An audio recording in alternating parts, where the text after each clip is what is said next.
Good morning students. I hope you all are well at your home. घर पर रहिए, सुरक्षित रहिए।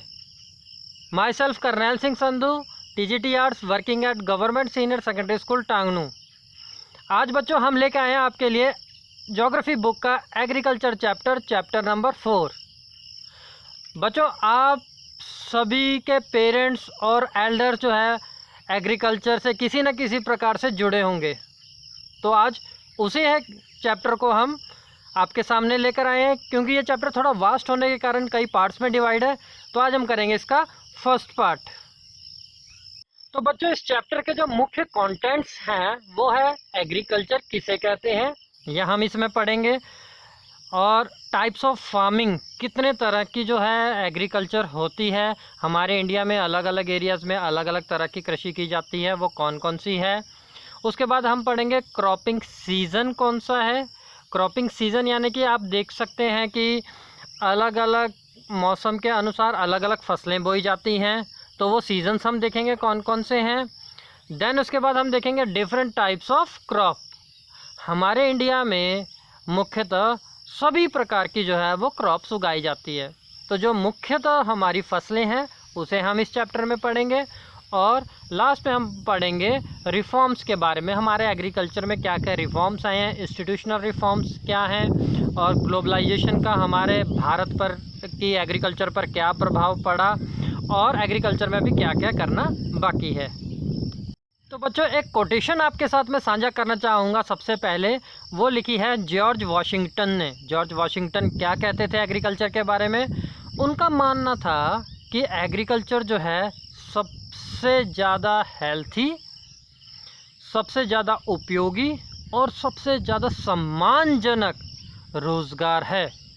उन्होंने एग्रीकल्चर के बारे में यह कहा। कहने का तात्पर्य यह है कि सबसे अच्छा सम्मान, सबसे अच्छी हेल्थ और सबसे ज़्यादा उपयोगी जो है वो हमें एग्रीकल्चर ही बनाती है। तो बच्चों एग्रीकल्चर जो है लिटरली हम इसे दो पार्ट्स में डिवाइड करते हैं, एग्री प्लस कल्चर। एग्री का मतलब होता है भूमि, ज़मीन, कल्चर मतलब उसकी खेती, कल्टीवेशन। इस तरह एग्रीकल्चर मतलब कि ज़मीन की जुताई या ज़मीन की खेती। इसी तरह कल्चर वर्ड्स जिसके साथ भी होता है, जैसे सीरीकल्चर, पिसिकल्चर, विटिकल्चर, हॉर्टिकल्चर, इसे हम अगली स्लाइड में देखेंगे कि उन सब की खेती। तो बच्चों एग्रीकल्चर जो है वो इस तरह की आर्ट है जो सॉइल को कल्टीवेट करती है और उसमें क्रॉप्स उगाती है, तथा साथ में जानवरों को पालना भी कृषि या एग्रीकल्चर कहलाता है। इसके साथ साथ जैसे मैंने पहले बताया बाकी अन्य कल्चर भी हैं, जैसे सीरीकल्चर मतलब कि रेयरिंग ऑफ सिल्क वॉर्म, रेशम के कीड़ों को पालना सीरीकल्चर कहलाता है। पिसिकल्चर यानी फिश को पालना पिसिकल्चर कहलाता है। विटिकल्चर यानी कि कल्टीवेशन ऑफ ग्रेप्स, अंगूरों की खेती को विटिकल्चर कहते हैं हम। Horticulture means cultivation of fruit, flowers and vegetables. तो बच्चों भारत जो है वो एक कृषि प्रधान देश है। इसकी जो 2/3 जनसंख्या है वह कृषि कार्यों में कार्यरत है। इसके साथ साथ जो भारत में अधिकतर हम लोग फूड यूज़ करते हैं वो मुख्यतः कृषि से ही आता है।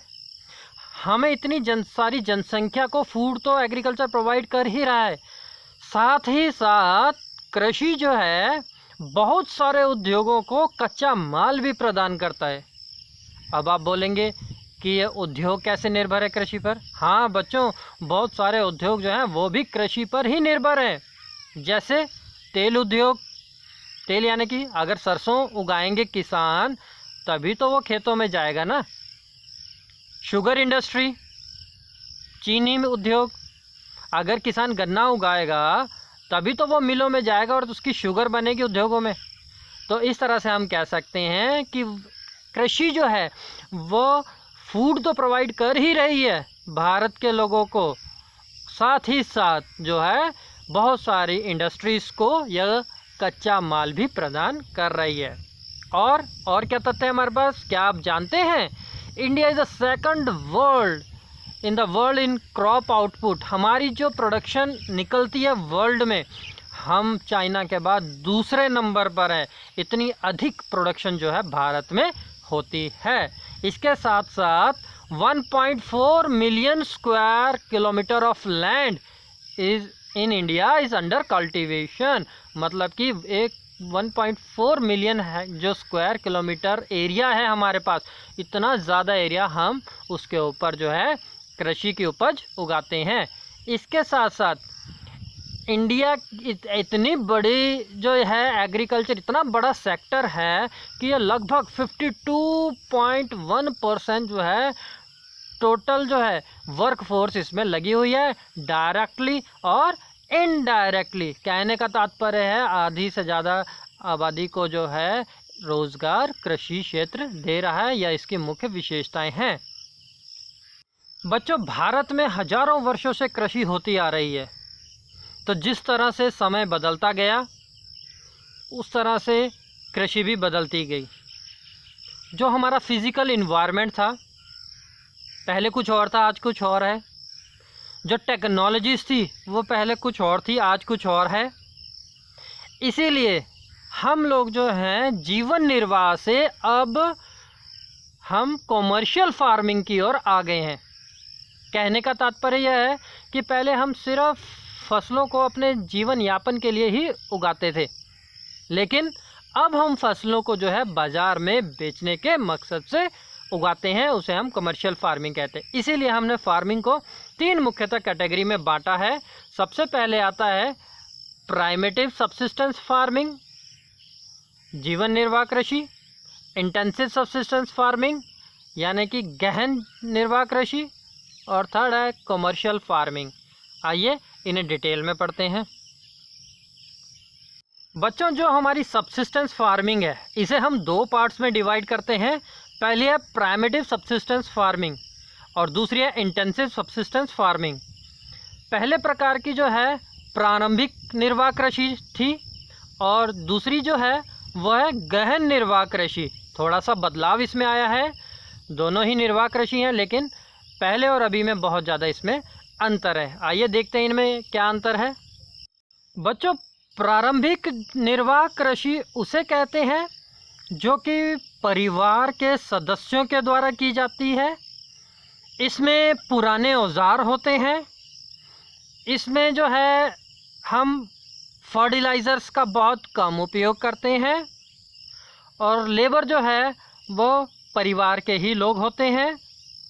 जो लैंड एरिया है, जो खेत होते हैं, वो भी छोटे छोटे होते हैं।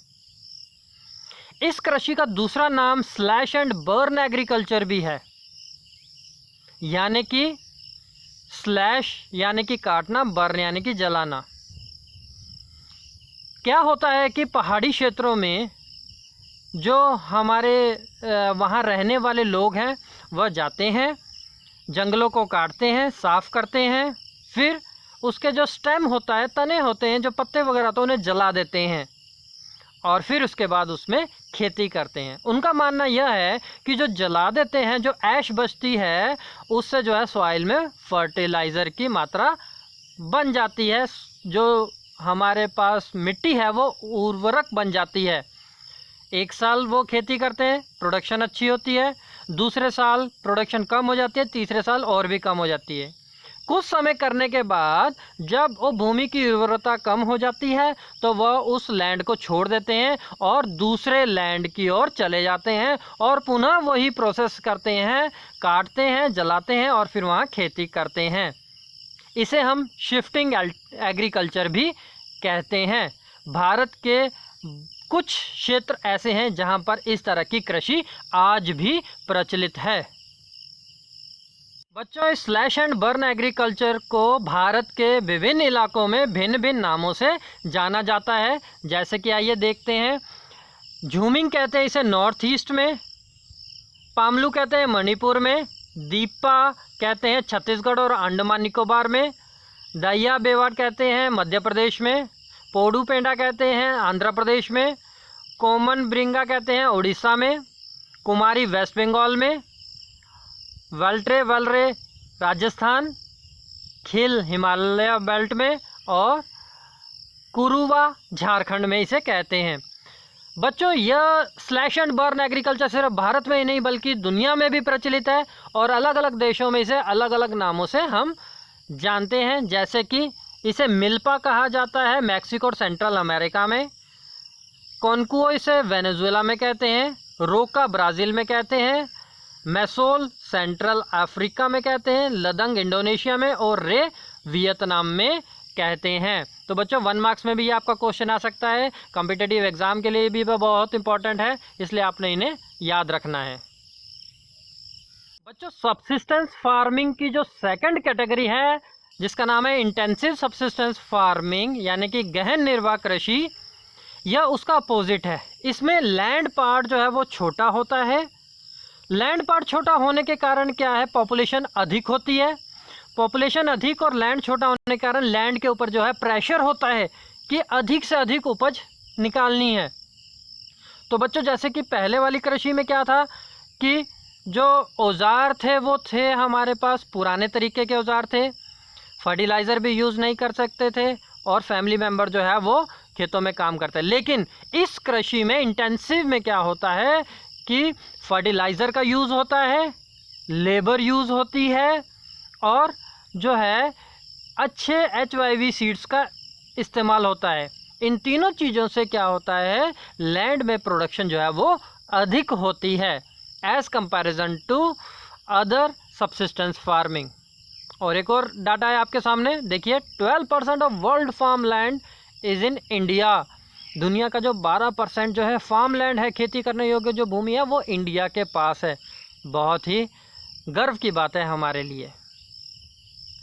बच्चों जो तीसरी तरह की कैटेगरी है वो है कमर्शियल फार्मिंग यानी वाणिज्यिक कृषि। इसमें बच्चों जो फार्म लैंड होता है, जो खेत होते हैं बहुत बड़े बड़े होते हैं, बहुत बड़े लेवल पर इसमें फसलों को उगाया जाता है।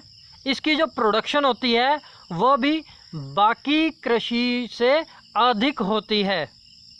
लेबर बहुत ज़्यादा लगती है इसमें फर्टिलाइज़र्स का इस्तेमाल होता है, इसमें इंसेक्टिसाइड और पेस्टिसाइड का इस्तेमाल होता है और जो इसकी प्रोडक्शन है वो बहुत ज़्यादा होती है।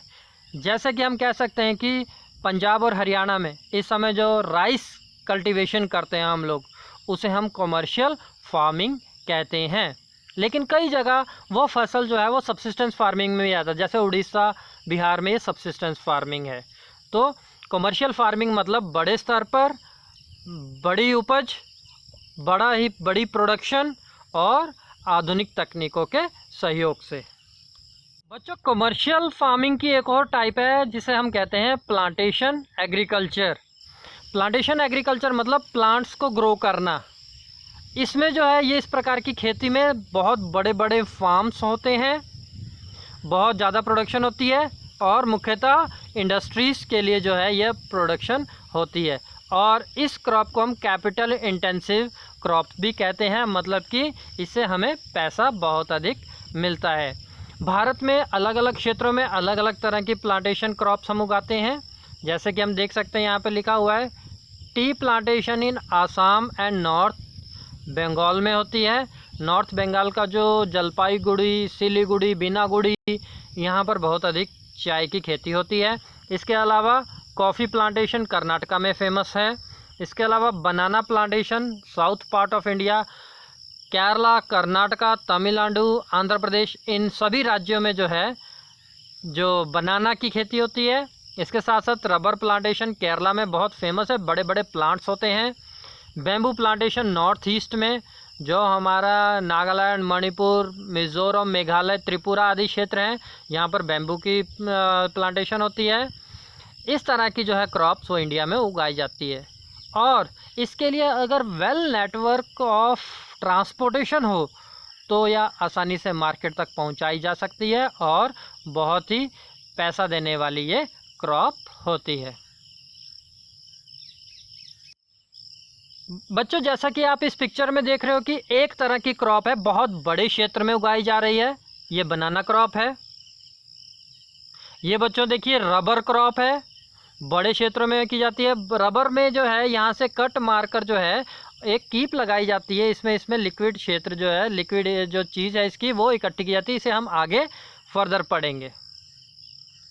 आशा करते हैं कि आज जो हमने पढ़ा होगा वो आपको समझ आया होगा।